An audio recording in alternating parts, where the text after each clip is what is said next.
Chapter 221 ng Sakamoto Days at ang title ng chapter na to ay, Protect. Sa pagsisimula ng kwento, patuloy na sinusubukang buhayin ni Shin si Sakamoto sa pamamagitan ng pagdiin sa dibdib. Labis silang pinagpapawisang apat habang ginagawa ang bagay na to. Matapos muling tumibok ang puso ni Sakamoto, ay napatanong sila kung talaga bang muling tumibok ang kanyang puso. Sa puntong daw to ay mamamatay na naman si Sakamoto, kaya diinan daw nila ang paghawak at pahintuan nila ang pagdurugo. Habang nagsasalita si Haesop, ay makikita nating unti-unti nang nawawala ng malay si Shin dahil sa sobrang paggamit niya sa kapangyarihan niya. Napatanong siya kung ano yung mga sinasabi ni Haesop dahil hindi niya daw ito naririnig. Makikita namang biglang natamba si Shin dahil sa sapilitang paggamit sa kapangyarihan niya. Pero bigla namang may dumating na isang tao na hindi ipinakita kung sino ito. Habang nangyayari ang mga bagay na yan, sa isang gusaling sira-sira, ay nandirito si Osuragi na walang malay, kasama sila Shishiba at Kamihe. Nagsalita si Shishiba na, finally, ay muli nang nagpakita itong si Nagumo. Habang nakatayo sa likuran itong si Nagumo, ay isinambot niya kay Shishiba na salamat daw sa mga kaguluhang ginawa niya. Dahil mas napadali para sa kanya ang gumalaw, nap-icon naman si Shishiba nang sabihin ni Nagumo ang mga bagay na yon. Sabay hawak niya sa kwelyo ni Nagumo. Tinanong ito ni Nagumo, nagagalit ka ba? Sagot ni Shishiba na, malamang, galit daw siya. Pero nagsalita si Nagumo na habang abala itong sila Shishiba, kasama ang mga New Order members na gumawa ng mga gulo, ay palihim daw siyang pumasok sa core para humanap ng mga importanteng impormasyon tungkol sa mga kalaban. Hindi ba yun naman talaga ang plano? Tanong ni Nagumo sa kanya. Sinagot ito ni Shishiba na, oo, tama daw itong si Nagumo. Dahil plano niya talagang patayin si Slur habang nasa New Order siya. Bale, hindi pala totoo guys na nagtraidor itong sila Shishiba kay Sakamoto. Dahil plano lang pala talaga nila na umanib sa New Order para mas mapadali ang pagtapos kay Slur. Pero dagdag pa ni Shishiba, na dahil daw dito kina Oki, Torres, at sa mga New Order members, ay mas nahirapan siyang kumilos dahil sa kanila. Habang galit na galit, ay tinanong niya si Nagumo kung plinano niya ba talaga na mangyari yung mga bagay na yon. Napakamot naman si Nagumo sa ulo niya, at habang nakangiti ay sinagot niya ito na. Sa katotohanan nga daw, ay yung mga security mula sa core ng kanilang mga kalaban ay mas matibay pa kaysa sa kanyang inaasahan. At need niya daw talaga ng sandaling oras para mas makagalaw ng mas maayos. At alam niya naman daw na tutulungan ni Osuragi itong si Shishiba kahit ano pa ang mangyari. Pahabol na sabi pa nitong si Nagumo na, hindi niya in-expect na matatalo sila mula sa mga yon. Kaya nakakagulat nga daw na natalo sila. At ini-expect niya pa naman kina Shishiba na makakatalo sila ng isa o dalawa sa mga kalaban. Pero bago pa nga matuloy ni Nagumo yung mga sinasambit niya, mula kay Shishiba ay galit na hinawakan ni Shishiba yung kwelyo ni Nagumo. Na ikinagulat naman niya. Sabay dito, tinangkang tapusin ni Shishiba si Nagumo sa pamamagitan ng pagpalo ng martilyo niya kay Nagumo. Hindi niya naman ito nagawang mapatay, dahil madali lang naiwasan ni Nagumo ang pag-ataking iyon. Sabay iwinag ni Shishiba kay Nagumo na, tumigil ka na, papatayin na kita at aalis na mula dito. Nang makalayo si Nagumo kay Shishiba, ay makikitang nakapaglabas na sila ng matulis na armas. At itinanong niya kay Shishiba na kung ayos lang ba sa kanya na pabayaan si X na gawin kung ano yung mga nais niyang gawin. Makikita namang inaangat ng dalawa yung armas nila. Sabay itinusok nga nila ito sa pader ng magkasabay. Kaya sapul nga yung dalawang tao mula sa likod ng pader. Sagot naman ni Shishiba sa tanong sa kanya ni Nagumo na, hindi na daw niya problema pa yon dahil hindi na siya member ng order. Pero agad na isinambit sa kanya ni Nagumo na, iniwasan mo lang yung mga responsibilidad mo. Nagulat naman yung mga taong nasaksak ni Shishiba mula sa pader. At napatanong sila kung paano nila nalaman na nandoon sila. Habang nag-uusap ang dalawa, ay sa likuran ni Nagumo ay biglang may dalawang kalaban ang bumasag ng salamin para magsagawa ng pag-atake. Naiinis nga yung dalawang jam members na to dahil sa pagtraidor ni Nagumo at Shishiba. Pero nang maglabas siya ng baril, ay bago niya pa ito maputok, ay mabilis na naputol ni Nagumo yung kamay ng lalaking ito. Sabay sinabihan niya si Shishiba na ang trabaho nila ay protektahan ang system. At isa daw sila sa mga dapat sisihin kung bakit ganito na ang kinahinatnan ng bansa nila. Agad namang kinuha ni Nagumo yung baril mula sa lalaking nagtangkang tumapos sa kanya kanina. Sagot naman ni Shishiba na, hindi daw ito si Nagumo. At ayon daw yung eksaktong problema nila. Nagulat si Nagumo sa sinabi ni Shishiba. At tinanong niya ito na kung ano yung ibig niyang sabihin. Pero dagdag ni Shishiba, hindi ko kayang magtiwala sa mga taong pumapatay sa ngalan ng mundo at sa ngalan ng mga tao. Maging tapat daw itong si Nagumo ngayon. Ano ba daw yung rason niya kung bakit niya gustong patayin si X? Naguguluhan naman si Nagumo sa mga sinasabi ni Shishiba sa kanya. Habang abala sila sa pag-uusap nilang dalawa, ay biglang may kinuha ang isang JA member mula sa higaan ni Osurogi. Pero biglang ang hiniwa ni Osurogi ito gamit yung sandata niya, na nagresulta sa pagkaputol ng katawan nitong lalaki. Nabigla naman sila Nagumo at Shishiba sa pangyayaring yun.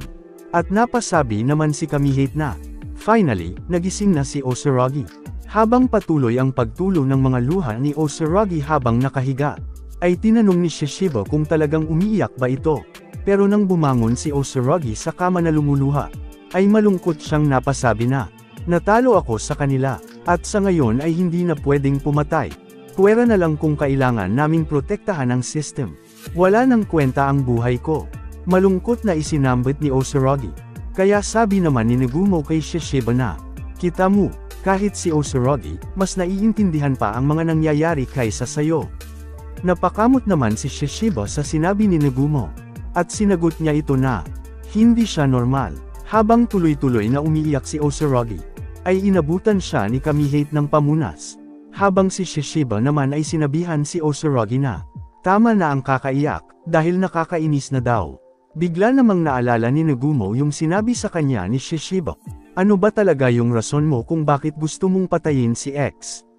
Naalala naman ni Nagumo yung isang pagkakataon na tinatanong niya si Uzuki kung kaya niya bang ilabas muli si Akao mula sa katawan niya. Matapos niyang maalala yan, ay makikitang seryoso ang itsura ni Nagumo. At sabi niya sa kanyang isipan, hindi na ako magkakamali this time. Kahit pa na si Akao o hindi yung nasa katawan niya, papatayin ko ito. Nang makita ni Shishiba na sobrang seryoso si Nagumo, ay naglakad siya palayo habang nagsasabi ng mga bagay na to. Kahit ano pang sabihin mo, hindi na magbabago ang desisyon ko. Wala akong pakialam kung ano man ang gustong gawin ni X.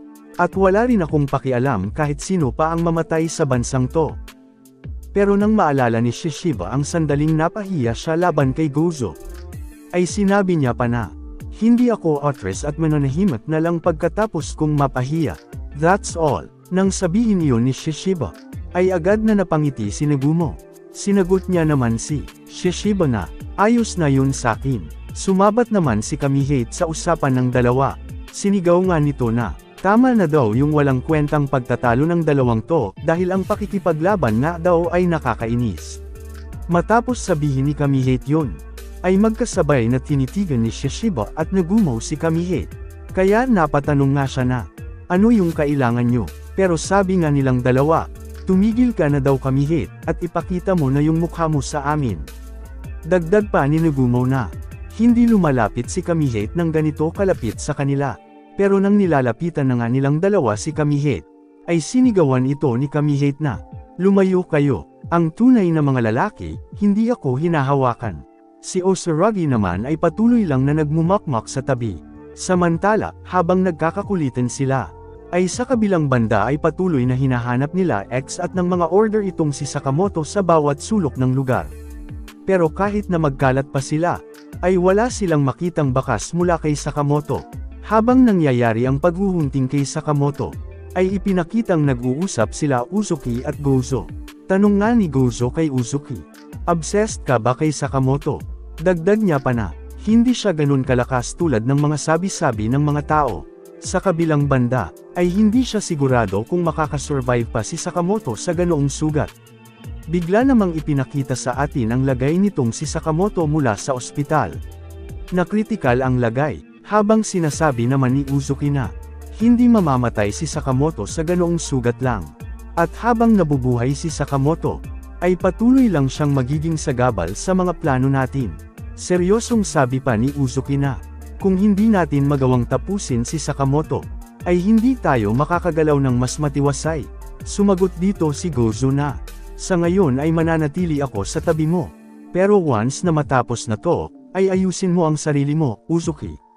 Dahil kung patuloy mo kaming pamumunuan sa ganyang sitwasyon, ay sila Haruma at ang iba pa, hindi kailanman magkakaroon ng peace of mind. Napatingin lang si Uzuki kay Gozo. Pagkatapos niyan, ay ipinakita ang pangyayari kay Sakamoto, kung saan ay medyo maayos na ang kanyang kalagayan. At sa tabi niya, ay nandito sila Shin at si Tandang Miya. Sabi naman nitong si Tandang Miya na, ginawa ko na ang lahat ng makakaya ko para mailigtas siya. Nakasurvive si Sakamoto dahil hindi tumigil sa pagtibok ang puso niya. Pero kung gigising pa siya o hindi, ay nakadepende na lang yun sa kagustuhan ng kanyang sarili. Sagot naman ni Shin sa kanya na, iniligtas daw sila nitong si Tandang Miya, pero pinapaalis na ni Tandang Miya sila Shin. At sabi pa nito na, hindi ba hinahunting pa kayo nila X? At sa kalagayan ni Sakamoto ngayon, ay wala kayong pag-asang manalo laban sa kanila. Pero buong tapang na sinagot ni Shin si Tandang Miya, maraming salamat sa pag-aalala mo para sa amin, Granny Miya. Pero hindi na ko tatakbo sa pagkakataong to.